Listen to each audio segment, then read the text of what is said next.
आइए ताई, कौन सी चूड़ी दिखाऊं? बोलिए ना, कौन सी? ये वाली। ये चूड़ी आपके ऊपर बहुत खूबसूरत लगेगी। ये लीजिए ताई, सिर्फ 100 रुपए।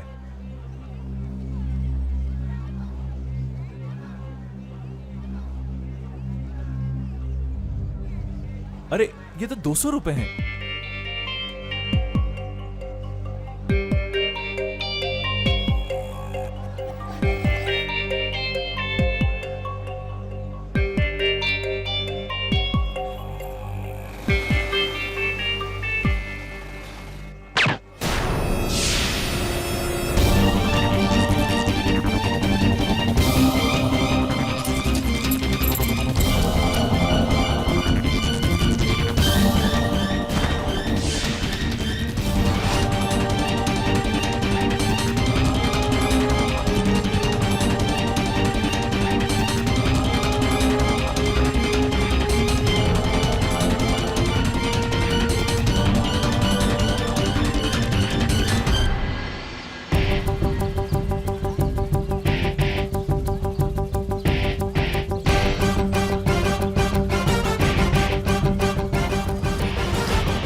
किसी ने गोली चलाने वाले को देखा?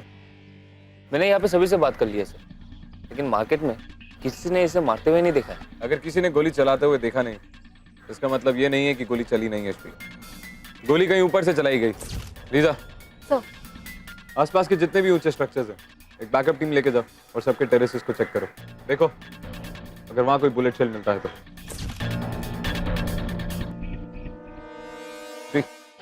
इसके पास से इसका कोई आइडेंटिफिकेशन मिला? इसके पर्स में एक आईडी कार्ड मिला है सर, उससे पता चलता है कि उसका नाम माही है। चूड़ी वाला बोल रहा था कि वो उसके दुकान में गई थी और चूड़ियाँ खरीदने के बाद डबल पैसा देके चली गई। वो ये भी बोल रहा था कि वो काफी परेशान थी। और किसी ने कुछ देखा? नहीं सर।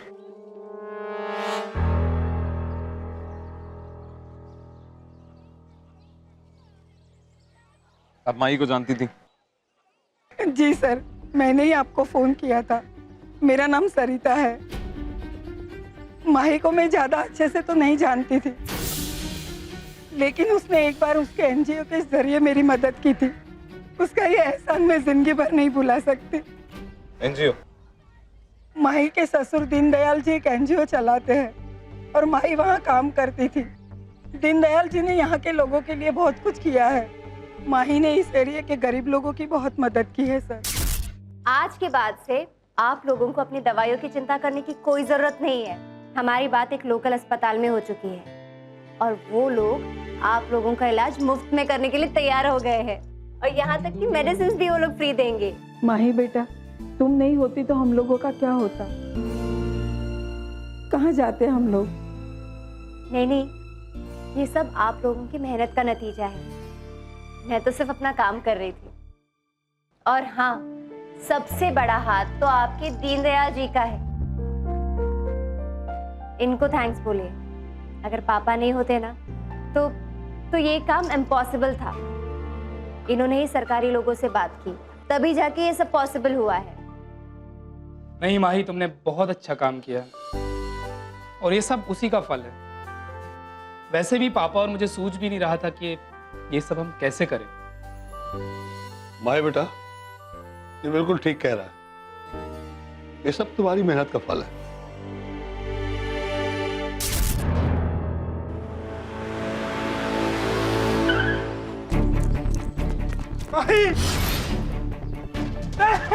ये लोग कौन है? साहेब, ये माही के फादर है दीनदयाल जी और ये उनके हस्बैंड मनोज। और आप? मैं दीनदयाल जी का मैनेजर हूँ। माही के हस्बैंड और ससुर है मिस्टर दीनदयाल। जब माही का कत्ल हुआ उस वक्त आप दोनों कहाँ थे? मैं और बेटा मेरा मनोज दोनों ऑफिस में थे। फिर किसी ने, जैसे हमको खबर मिली, हम भागे दौड़े यहाँ चले आए। फ्री, इनकी स्टेटमेंट रिकॉर्ड कर लो। I am sorry for your loss.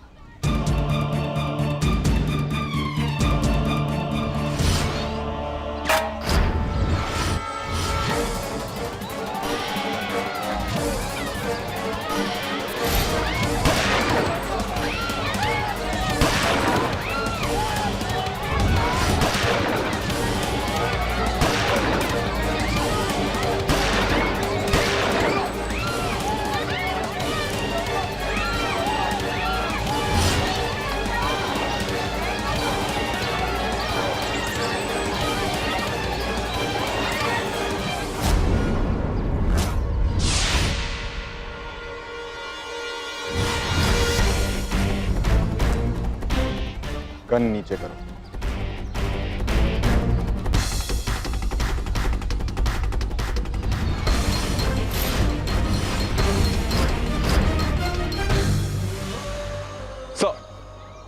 Shri, आसपास जितनी भी बंदूक है उन सबको कलेक्ट करो और देखो क्या एविडेंस मिलता है। Right sir. Sub inspector Sumit Saxena. Yes sir, ये एरिया मेरी जुरिस्डिक्शन में आता है। एरिया तो तुम्हारे जुरिस्डिक्शन में, लेकिन कानून तो एब्सेंट ही लगता है यहाँ। कर क्या रहे हो तुम लोग यहाँ? कंट्रोल नहीं है तुम लोगों का इस एरिया पे। सर एक्चुअली मेरी अभी यहाँ रिसेंटली पोस्टिंग हुई है। यहाँ कुछ एक्टिव गैंग्स हैं, इनकी वजह से क्राइम बढ़ रहा है। But that's not an excuse sir. मैं इस एरिया को कंट्रोल में लाना चाहता हूँ।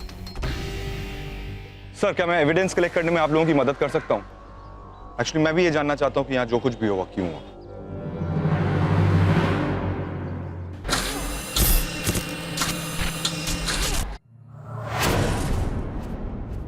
लीजा, सर माई के साथ और कितने लोग मारे गए?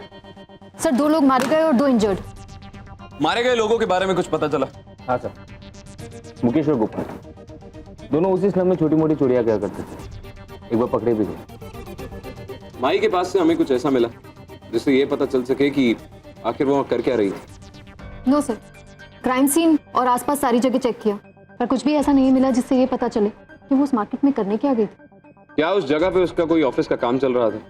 नहीं सर, क्राइम स्पॉट से उसका ऑफिस एरिया काफी दूर, लेकिन एक बात पता चली, माही काफी हार्ड वर्किंग, सुबह से लेकर देर रात तक काम करता है। मैं कम इन सर। जो गोली माही को लगी और जो गोलियां गैंगस्टर्स को लगी थी, क्या वो दोनों एक ही थी? नहीं सर, माही को जिस बुलेट से मारा गया वो 0.45 mm की थी और गैंगस्टर्स को जिससे मारा गया वो 0.25 mm कैलिबर की थी। इसका मतलब ये दोनों गैंगस्टर्स शूटआउट में ही मारे गए। दोनों को सर पे गोली लगी थी। एक काम करो लीजा, ये गोलियां बैलिस्टिक एनालिसिस के लिए भेज दो, देखते हैं क्या पता चलता है। Sir but I don't understand, जब माही पहले ही मर चुकी थी तो वहां शूट आउट क्यों और किसके लिए हुआ? परिवार वालों के बयान को वेरीफाई किया? हाँ सर, ऑफिस के सीसीटीवी फुटेज से पता चला कि माही के ससुर और उसके पति उस टाइम ऑफिस में मौजूद थे। इन दैट केस हमें मिस्टर दीनदयाल से मिलना चाहिए। शायद माही का पति मनोज हमें यह बता सके कि आखिर माही वहां कर क्या रही थी। श्री, चेक करो क्या वो इस वक्त हालत में है बयान देने की। अच्छा।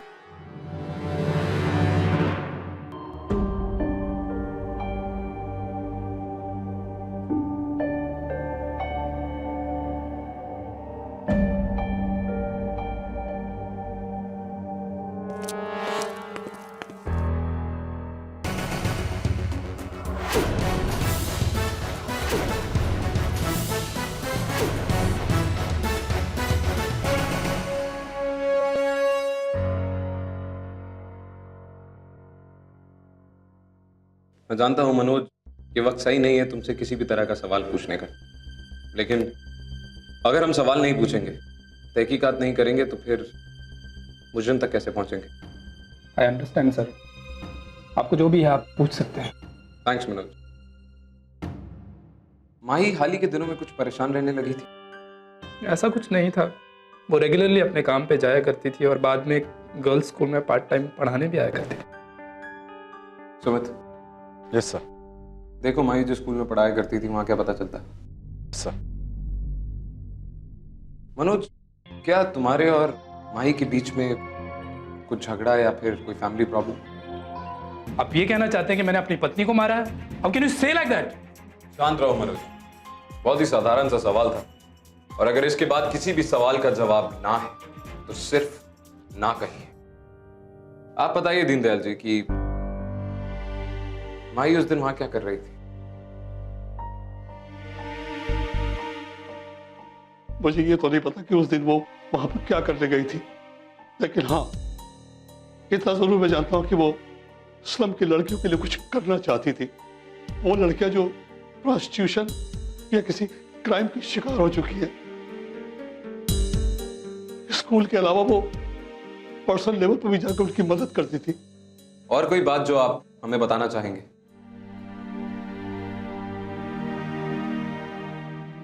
देखिए, हमें कोई भी बात पता चलेगी हम आपको बता देंगे, और अगर आपकी इन्वेस्टिगेशन खत्म हुई है तो प्लीज। श्री, इनके एनजीओ का चप्पा चप्पा छान मारो। देखो, अगर वहां माई से रिलेटेड कोई भी क्लू मिलता है, चाहे वो छोटे से छोटा क्यों ना, एक छोटा सा क्लू भी इस केस में एक बहुत बड़ा लिंक बन सकता है। हमने एनजीओ की पूरी तलाशी ले ली, वहाँ पे माई से जुड़ा हुआ ऐसा कोई भी सामान नहीं मिला है। उसके ऑफिस कंप्यूटर पे भी उसके कोई पर्सनल डिटेल्स नहीं है। सर, मुझे माही की असिस्टेंट मिल गई है जो उसके साथ स्कूल में काम करती थी। उसका नाम सलमा है। अब माई की फैमिली को बहुत अच्छी तरह जानती थी। उसके परिवार के साथ कैसा रिश्ता था? मैं ही कैसा, सब जानते हैं। दीनदयाल जी माही दीदी को अपनी बेटी ही मानते हैं। माही बिटिया, माही बिटिया, बस यही सुना है उनके मुंह से हर बार। बहू तो कभी सुना ही नहीं था। और माही दीदी भी, वो भी अपने घर वालों से बहुत प्यार करती थी। ये बात तुम्हें सिर्फ पता है या तुमने ऐसा देखा है जिसके बाद तुम्हें विश्वास हो गया कि उसका परिवार भी उससे उतना ही प्यार करता था जितना वो अपने परिवार से? आओ सलमा, आओ। तुम बिल्कुल सही वक्त पे आई हो, but just give me 2 minutes, मैं पापा को दवाई दे के आई। हम कब से सर, जिन जिन लोगों ने हमारे एनजीओ में चेक्स दिए थे, सभी के फंड्स क्लियर हो गए हैं, और 2 बजे के बाद मैंने गुप्ता जी के साथ आपकी मीटिंग फिक्स की है। ठीक है।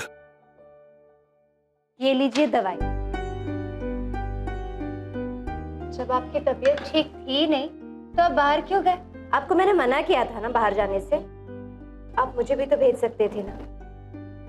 पापा, अगर आप अपना ध्यान नहीं रखेंगे तो और कौन रखेगा?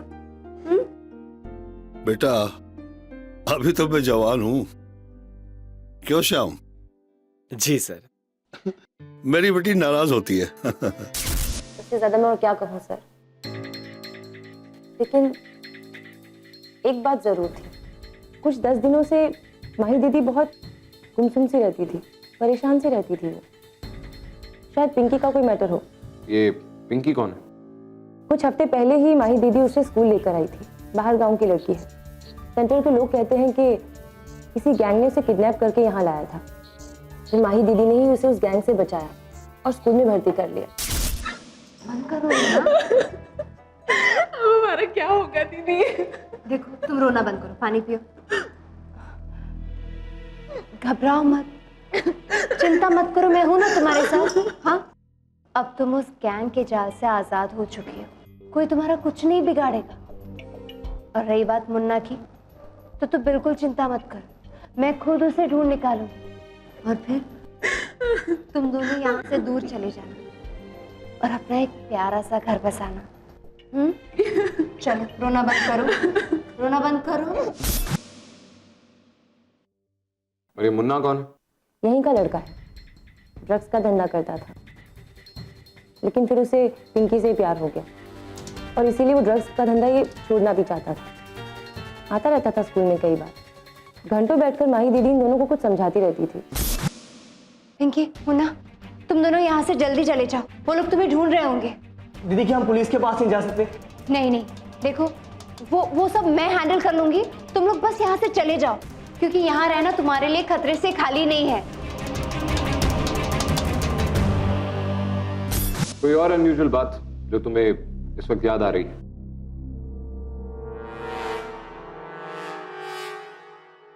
ठीक है। ये माही दीदी की डायरी है, इसमें लिखा तो कुछ नहीं, खाली है।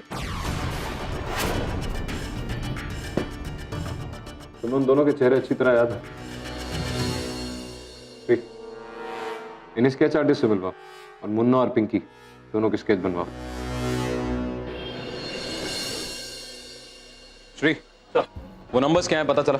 नहीं सर, मैंने सारे पॉसिबल कॉम्बिनेशंस ट्राई कर लिए, फोन नंबर्स, पिन कोड्स, अब रिलीजियस बुक के पैसेजेस, जिससे हमें कोई क्लू मिल सके, लेकिन अफसोस ऐसा कुछ भी नहीं मिला है। सर, मुन्ना और पिंकी गायब हो गए। दोनों का कुछ पता नहीं। दोनों के घर पे भी कोई नहीं है और किसी ने उन्हें कहीं जाते हुए भी नहीं देखा। लेकिन एक बूढ़े आदमी ने, जो मुन्ना के पड़ोस में रहता है, उसने मुझे बताया कि यादव गैंग के कुछ आदमी मुन्ना से मिलने आए थे।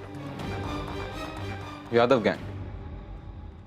इस गैंग के बारे में हमें अभी क्या पता है? सर, पिंकी माही के स्कूल में पढ़ा करती थी और माही ने ही पिंकी को यादव गैंग के कंट्रोल से छुटकारा दिलाया। और फिर मुन्ना भी यादव गैंग छोड़ना चाहता था because he was in love with Pinky. तो फिर तो मुन्ना माही से काफी चिढ़ा हुआ होगा। एक काम करो, पिंकी और मुन्ना की तस्वीर अखबारों में छपा दो, और ये भी छपा दो कि अगर कोई भी इन दोनों को देखे तो हमें इमीडिएटली कॉल करेगा। Right sir.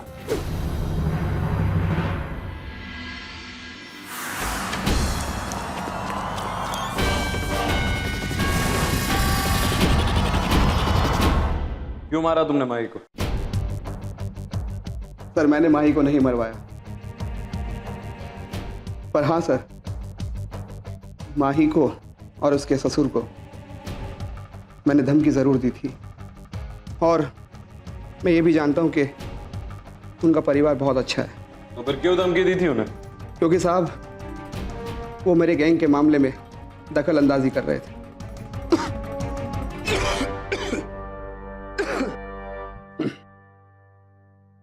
कैसी दखल अंदाजी? सर वो माही पिंकी को लेकर चली गई थी और वो मेरा काम बिगाड़ना चाहती थी,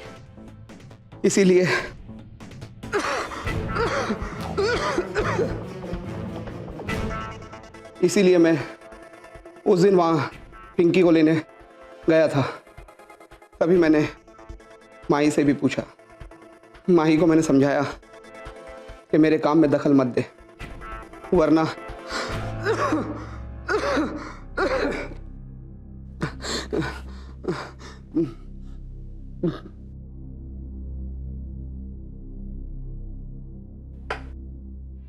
साहब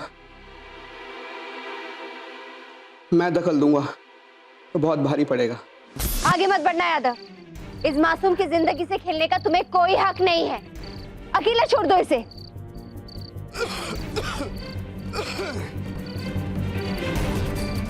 अगर नहीं छोड़ा तो तू क्या कर लेगी? और देख माही, अपने आप में झांसी की रानी बनने की कोशिश मत कर। चल जा अभी, जाकर अपनी एनजीओ संभाल, और ये लड़की है ना, इसे मेरे हवाले कर दे। अबे तुम लोग क्या शक्ल देख रहे हो? उठा लड़की को।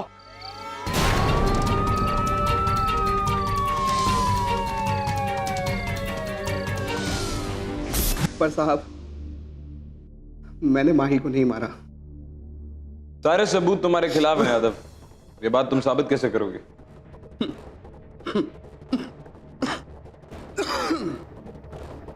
साहब उस दिन मैं हॉस्पिटल में अपने कैंसर का ट्रीटमेंट करा रहा था। कैंसर का ट्रीटमेंट? हाँ साहब।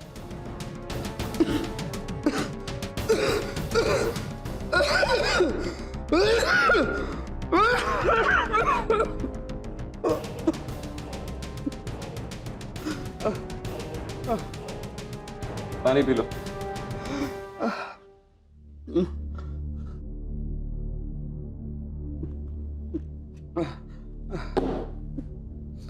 हाँ साहब, मुझे लंग कैंसर है। इसके बारे में अभी कोई नहीं जानता साहब, यहाँ तक कि मेरे गैंग के आदमी भी इस बारे में कुछ नहीं जानते साहब। और साहब मैं कब मर जाऊं कुछ नहीं पता सब। मेरे मरने के बाद मेरी गेम समझो खत्म हो गई। तुम माही की मौत के बारे में और क्या जानते? वहां दूसरा शूट आउट क्यों हुआ? मैं जब हॉस्पिटल से वापस लौटा तो मेरे आदमियों ने मुझे बताया कि पहले उनके ऊपर किसी ने फायरिंग की। उसी के जवाब में मेरे आदमियों ने भी वापस से उन पर फायरिंग की।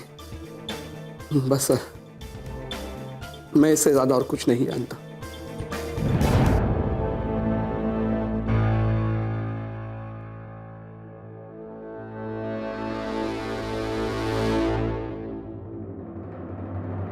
और अगर उसने खून किया होता तो उसके अंदर एक डर जरूर होता। और वैसे भी हमने इसकी सारी बंदूकें तो जब्त कर ही ली, लेकिन उन बंदूकों में से वो बंदूक है ही नहीं जिससे माही को मारा गया था। अस्पताल भेजो इसे। वीजा, लैब से बैलिस्टिक रिपोर्ट जल्द से जल्द मंगवाओ। Right sir. सर, दोनों शूटिंग्स में 2 गन का इस्तेमाल हुआ, एक जिससे माही को मारा गया और दूसरी जिससे गैंगस्टर को मारा गया। जिस बुलेट से माही को मारा गया वो हैंडगन से नहीं चली थी, बल्कि मिड रेंज राइफल से चली थी। मिड रेंज राइफल का हमारे पास कोई रिकॉर्ड है? नो सर, उसका कोई रिकॉर्ड नहीं है हमारे पास। और वो जो दूसरी गन थी उसका कुछ पता चलो। सर दूसरी गन एक हैंडगन थी जो 2 साल पहले मुंबई में हुए एक ड्रग डील में यूज हुई थी। पुलिस बैलिस्टिक रिपोर्ट्स के हिसाब से शूटआउट की बुलेट्स मैच होती है। इसका मतलब साफ है कि ये कोई गैंग वॉर नहीं था, ये एक प्लान्ड शूटआउट था जिसमें 2 प्रोफेशनल शूटर्स को रखा गया था, जिसमें से एक ने माही को मारा और दूसरे ने उन गैंगस्टर्स को। But sir, how can be so sure? I mean, वो कोई एक भी हो सकता है। वही तो साबित करना है श्री, हमें माही के बताए हुए कदमों पे चलना होगा। वो हमसे कुछ कहना चाहती थी।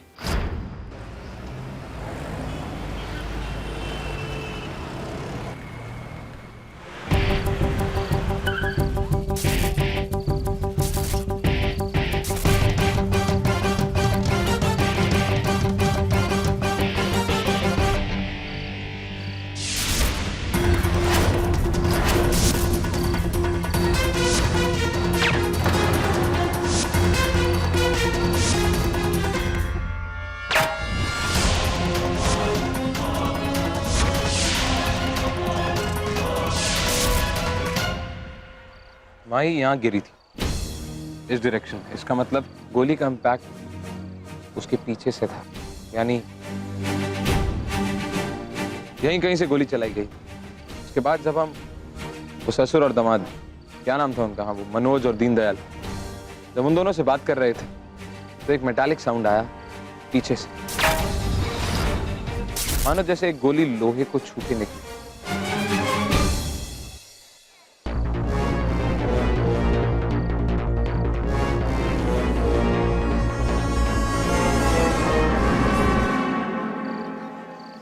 यहाँ भगदड़ मची, अफरा तफरी मच गई, लोग इधर उधर भाग रहे थे। लेकिन वो मेटालिक साउंड यहीं कहीं से आया था। यहाँ आसपास कुछ जरूर मिलना चाहिए।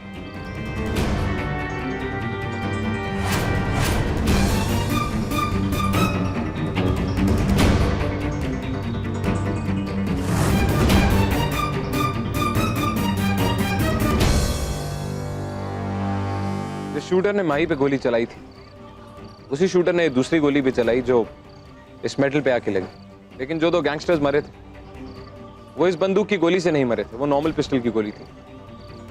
लेकिन ये गोली एक इंपोर्टेड पिस्टल से चलाई गई है जो बहुत रेयर है। ये उन रेयर पिस्टल्स में से एक है जिन पे टेलीस्कोप लगाया जा सकता है और इसे चला सिर्फ एक प्रोफेशनल ही सकता है। दैट मीन्स जिसने माही को मारा वो एक प्रोफेशनल किलर था। ये सारे एविडेंस एक कहानी की तरफ इशारा कर रहे हैं श्री। हमें बस ये पता करना है कि वो कहानी आखिर है क्या।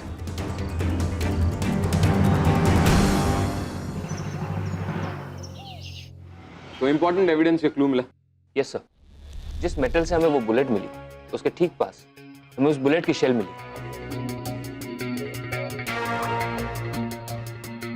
मैच किया क्या? ये बुलेट उस बुलेट से मैच करती है जिनसे वो गैंगस्टर्स मारे गए थे? सर, ये वो बुलेट नहीं है जिससे वो गैंगस्टर मरे थे, लेकिन हाँ, ये बुलेट उससे मैच होती है जिससे माही की जान ली गई थी।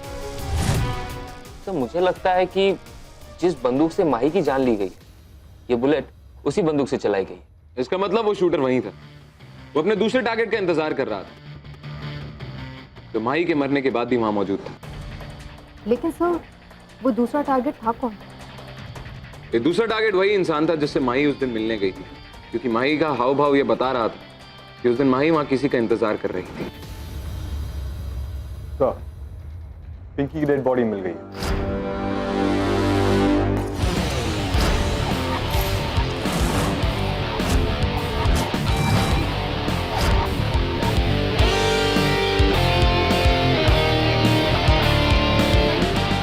बोलो ना। सर, पिंकी की बॉडी के पास हीरोइन के ट्रेसेस मिले हैं। पिंकी की मौत हीरोइन के ओवरडोज से हुई है। और कुछ? सर, इसकी मौत 72 घंटे पहले हुई है। सर, यह है मिस्टर नावरेकर, इस घर के ओनर। इन्हीं ने हमें फोन करके बताया था। आपने पिंकी को घर रेंट पे दिया था? हाँ साहब, इसको और इसके हस्बैंड को सर। हस्बैंड को? हाँ सर, एक जवान सा लड़का था, कुछ मुन्ना नाम था सर उसका। तुम्हें कैसे पता इसको घर की जरूरत थी? सर, 1 हफ्ते पहले एक मैडम आई थी, उन्हें घर की जरूरत थी, भाड़े पे लेना चाहती थी। यही है वो। हाँ हाँ सर। प्रश्न आपसे क्या कहा? नार्वेकर जी, हमारी मदद करने के लिए बहुत बहुत शुक्रिया। एक्चुअली ना, इन लोगों की अभी अभी शादी हुई है और बहुत अच्छे इंसान हैं। इन लोगों से आपको कभी कोई तकलीफ नहीं होगी। ठीक है मैडम, मुझे भी ये लोग अच्छे लगे। लेकिन ये है कहाँ से? यही आसपास के रहने वाले हैं नहीं, या? नहीं, ये लोग कहीं दूसरे शहर से आए हैं। लेकिन सर, माही मुन्ना और पिंकी को क्यों प्रोटेक्ट कर रही थी? क्योंकि माई ने इन दोनों की शादी भी करवाई थी और इन दोनों को सेटल भी करवा है।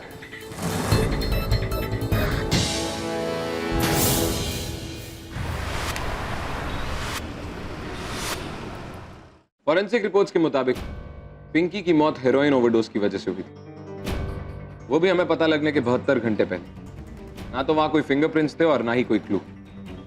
उसी रिपोर्ट के मुताबिक Pinky on a regular basis heroin नहीं लिया करती थी। इसका मतलब? इसका मतलब ये कि ये कत्ल है, ड्रग ओवरडोज का केस नहीं है। किसी ने जानबूझ के पिंकी को इतनी ज्यादा मात्रा में हेरोइन दी थी। लेकिन ये कौन हो सकता है? वही जो माही को भी मारना चाहता था। माही और पिंकी का करीबी रिश्ता था। हो सकता है माही ने पिंकी को अपने डर के बारे में बताया और पिंकी को मार दिया गया। तो क्या ये फोन भी हमें पिंकी के घर से मिला? ये एक गरीब लड़की थी और उसके पास जो कुछ भी था वो सब माही का ही दिया हुआ था। That's correct। मेरे मुताबिक ये फोन भी उसे माही ने ही दिया था। हो सकता है माही ने पिंकी को ये फोन गिफ्ट दिया ताकि जब चाहे तब उससे बात कर सके। लास्ट टाइम मुन्ना और पिंकी को जब स्लम में देखा गया था, उसी टाइम ये फोन भी एक्टिवेट हुआ था। लेकिन वहां मुन्ना नहीं था। उन लोगों ने अभी तक मुन्ना को जिंदा नहीं छोड़ा होगा। हमें मुन्ना के घर से भी कुछ चीजें मिली थी। लेकिन सर, माही ने ये बात अपनी फैमिली से क्यों छुपाई? मिस्टर दीनदयाल और मनोज भी इसके बारे में कुछ नहीं जानते थे। उन्होंने भी इसके बारे में हमें कुछ नहीं बताया। सर, जैसे सलमान ने बताया, माही अपने परिवार से बहुत प्यार करती थी और मिस्टर दीनदयाल को दिल का दौरा पड़ जाने की वजह से उनकी एनजीओ की सारी जिम्मेदारी उनके बेटे और बहू ने उठाई थी। तो तुम्हारा कहने का मतलब यह है कि वो अपनी फैमिली को प्रोटेक्ट कर रही थी? हाँ सर, मुझे भी ऐसे ही लगता है। लेकिन वो अपनी फैमिली को किससे प्रोटेक्ट कर रही थी? इन सारे सवालों के जवाब स्मार्टफोन के कॉल रिकॉर्ड्स के अंदर। इस फोन के एक्टिव होने के बाद इसके कॉल रिकॉर्ड के मुताबिक 2 कॉल्स की गई थी, 2 अलग अलग नंबर्स पे। पहला नंबर था माही का खुद का सेल फोन नंबर और दूसरा रीजनल रिकॉर्ड ऑफिस का phone number. Regional record office में फोन पिंकी ने नहीं किया, ये फोन माही ने किया था। क्योंकि पिंकी की केस रिपोर्ट बताती है कि पिंकी के माँ बाप एमपी के एक छोटे से गांव को बिलोंग करते हैं। लेकिन माही की केस रिपोर्ट के मुताबिक उसके माँ बाप का कुछ अता पता ही नहीं। हमें सबसे पहले यह पता लगाना होगा कि आखिर वो रिकॉर्ड ऑफिस से पता क्या करना चाहती थी, और उसके लिए हमें रिकॉर्ड ऑफिस जाना होगा। सुमित, तुम मेरे साथ चलोगे? Right sir. श्री, इस फोन के अंदर का सारा इंटरनल डेटा मुझे जल्द से जल्द चाहिए।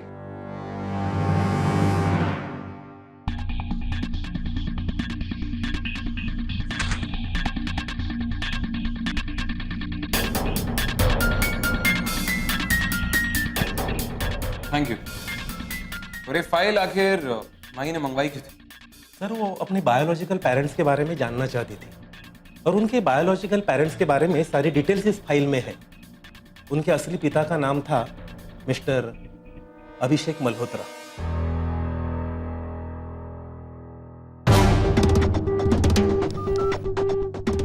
श्री, मैं तुम्हें अभिषेक मल्होत्रा की एक तस्वीर भेज रहा हूं। उसके बारे में मुझे सारी इंफॉर्मेशन चाहिए जल्द से जल्द।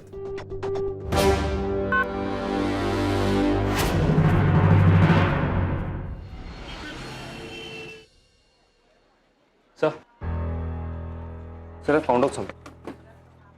आपको याद है माही के डायरी में एक नंबर था? हाँ, क्या पता चला? डॉग के शिपिंग कंटेनर्स होते हैं, ये उन कंटेनर्स के एक डेजिग्नेटेड नंबर है। मैं पिंकी का फोन का डिटेल्स चेक कर रहा था, वहां पे मुझे एक फोटो मिली। ये देखिए, उस फोटोग्राफ के पीछे ये कंटेनर है जिस पे ये नंबर है DB11798654। सर, ये वही कंटेनर है जो दुबई गया था और वहां पे रोक दिया गया क्योंकि उस कंटेनर में हेरोइन थी। तो इसका मतलब माही को हेरोइन की रैकेट के बारे में सब कुछ पता चल गया था। वो इसकी तहकीकात कर रही थी और इसे एक्सपोज करना चाहती थी, इसलिए उसने सारे कंटेनर्स के नंबर अपनी डायरी में लिख के रखे थे। उसे मार डाला गया क्योंकि उसे सब कुछ पता चल गया था। मुन्ना और पिंकी को भी उसी ने उस गैंग के शिकंजे से छुड़ाया था। गैंग ने उन्हें भी इसलिए मार डाला क्योंकि उनको डर था कि शायद माही ने उन्हें सब कुछ बता दिया होगा। इट मेक सेंस, लेकिन इस सेकंड शूट आउट क्यों हुआ? लीजा, मैंने जो इन्फॉर्मेशन निकालने को कही थी निकाली।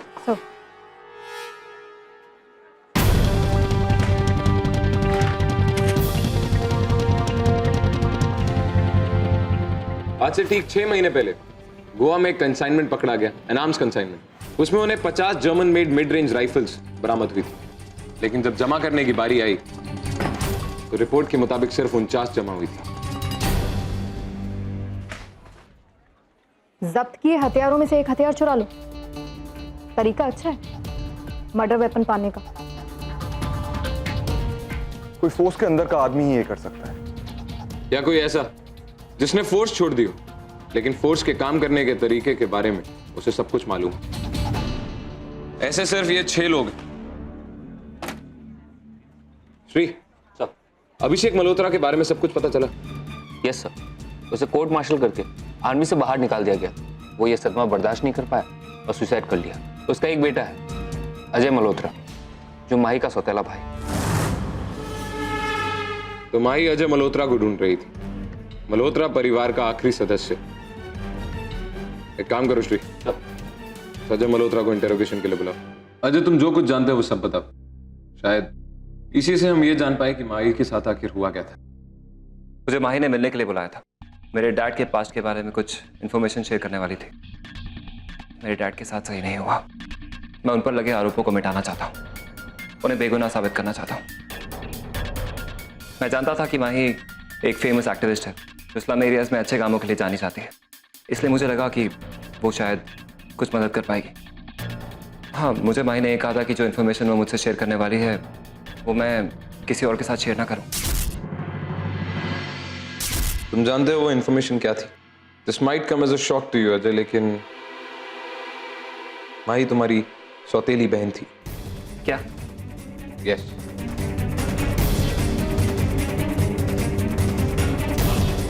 वो मुझसे पर्सनली मिलकर कुछ इंपॉर्टेंट बात करना चाहती थी।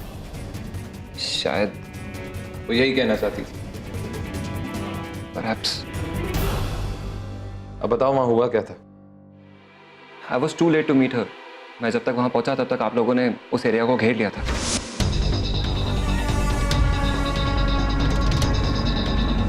तो तुम हमारे पास क्यों नहीं आए? मैं आने वाला था, लेकिन किसी ने मुझ पर निशाना साधा और गोली मेरे करीब से निकली। मैंने उस इंसान को देखा, लेकिन जब तक मैं कुछ कर पाता तब तक वहां पर शूट आउट स्टार्ट हो गया था। अपने सेल्फ डिफेंस में मैंने 2 लोगों को मारा। तो क्या ये सेल्फ डिफेंस का केस है? इस केस के बारे में हम बाद में बात करेंगे।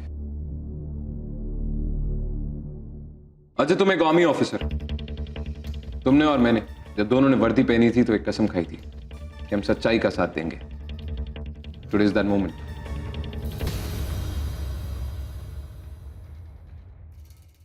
इसमें से वो आदमी कौन था जिसने तुम पे गोली चलाई थी?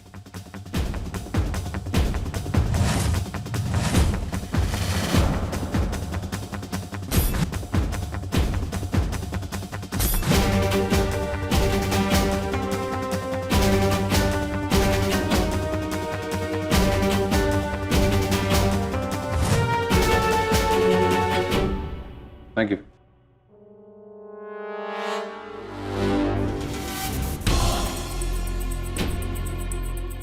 माही अपने भाई से कुछ कहना चाहती थी, कहने से पहले ही उसे मार डाला। क्या कहना चाहती थी?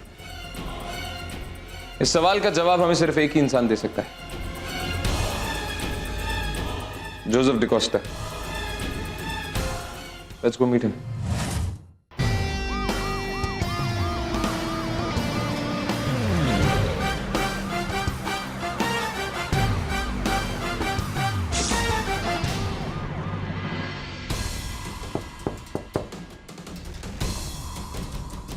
Be ready.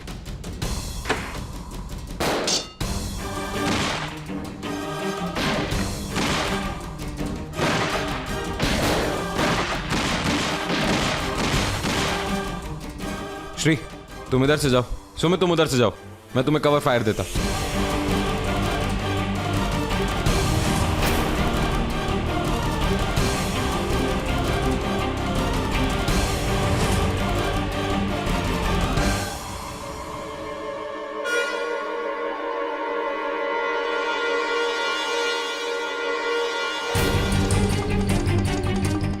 ओए, अपने आप को ज्यादा होशियार समझता है? हाँ, चल चल गन नीचे कर, गन नीचे कर।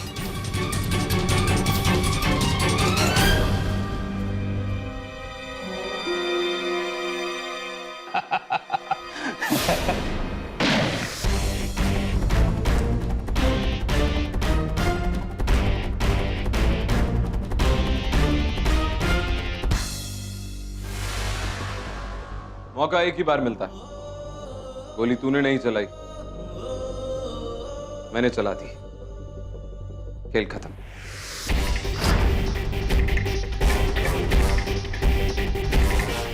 तो हमें जोसेफ के यहाँ से एक लैपटॉप, एक मोबाइल फोन और कुछ चीजें मिली है। काम कर, इस घर से जितनी भी चीजें बरामद होती सबको इकट्ठा करो और ETF ऑफिस लेके चलो, और इसके लैपटॉप और मोबाइल फोन में जितनी भी इंफॉर्मेशन है उसे जल्द से जल्द बाहर निकालो। अच्छा।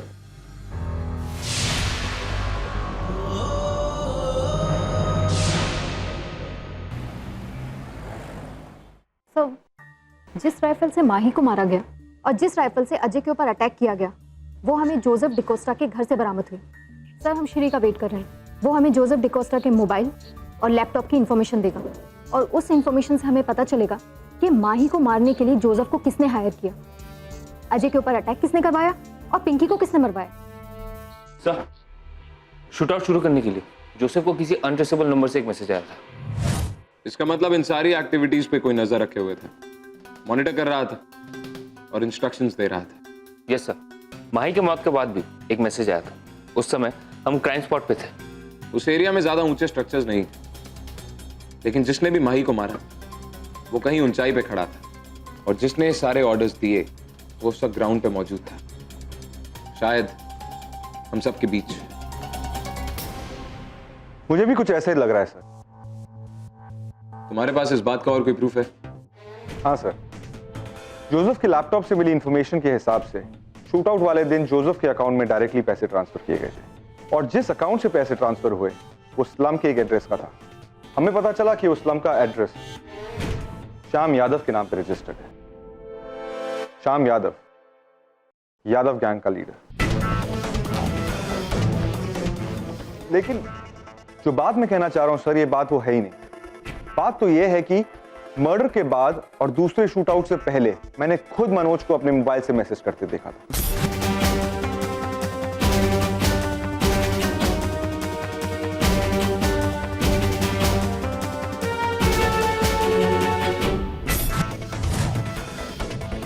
जब तक मैं उसके पास पहुंचता तब तक दूसरा शूट आउट हो गया। मुझे अभी याद आया सर। तो अब ये कहानी समझ में आई। माही अपने फैमिली को ढूंढ रही थी क्योंकि उसे अपने पति के बारे में पता चल गया था, जो कंटेनर्स का इस्तेमाल करके ड्रग्स और हेरोइन की स्मगलिंग करता था। वो ये बात सबको बताना चाहती थी और इस दलदल से निकलना चाहती थी, लेकिन ऐसा करने से पहले ही उसे मार दिया गया। हमें मनोज को गिरफ्तार करना है, लेकिन बहुत ही होशियारी के साथ। उसे पता नहीं चलना चाहिए कि हम उसका पीछा कर रहे हैं। माही के कातिल को पकड़ने का ये आखिरी मौका है। Let's go.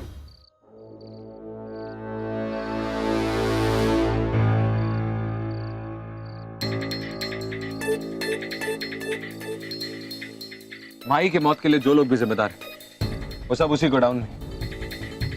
Sir, we have set up all the surveillance for the hut.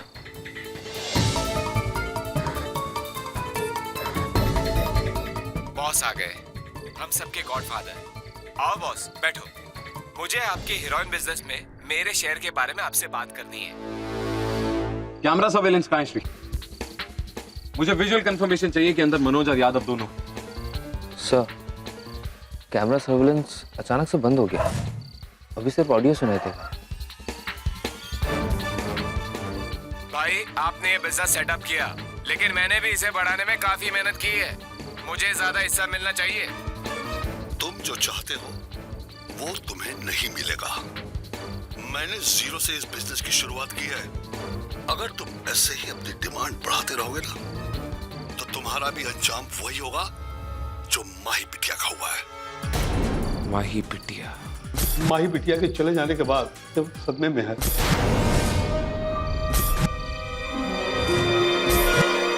तो दीनदयाल। Let's go team.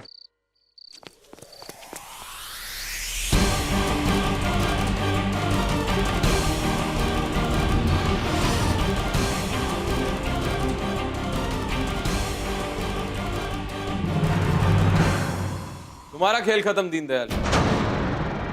माही तुम्हारे धंधे के बारे में सब कुछ जान चुकी थी, इसलिए तुमने उसे मरवा डाला। यही नहीं, तुम उसके भाई को भी मरवाना चाहते थे, जिसकी वजह से वहां सेकंड शूट आउट हुआ, लेकिन वो बच निकले।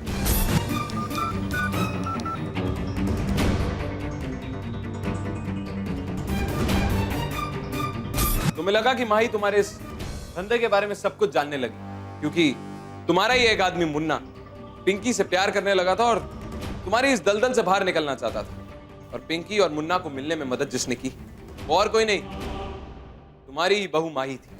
तो तुम्हें लगा मुन्ना ने उसको सब कुछ बता दिया और एक एक करके तुमने अपने सारे सबूत मिटाने शुरू किए। सबसे पहले तुमने पिंकी और मुन्ना को मारा और उसके बाद अपनी ही बहू माही को, सिर्फ इसलिए ताकि तुम इस काले धंधे को बचा सको।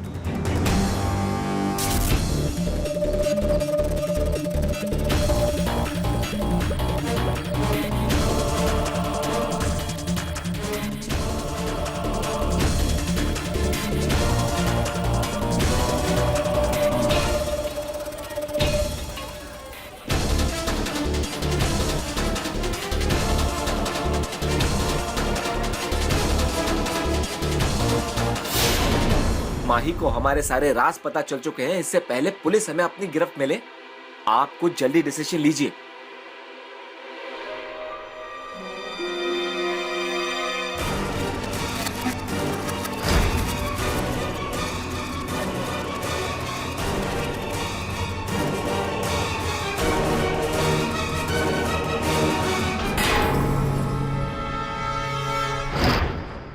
लेकिन तुम्हारी बुरी किस्मत, तुम्हारी ही माही बिटिया ने तुम्हारे इस धंधे का पर्दाफाश कर दिया। ले जाओ इसे।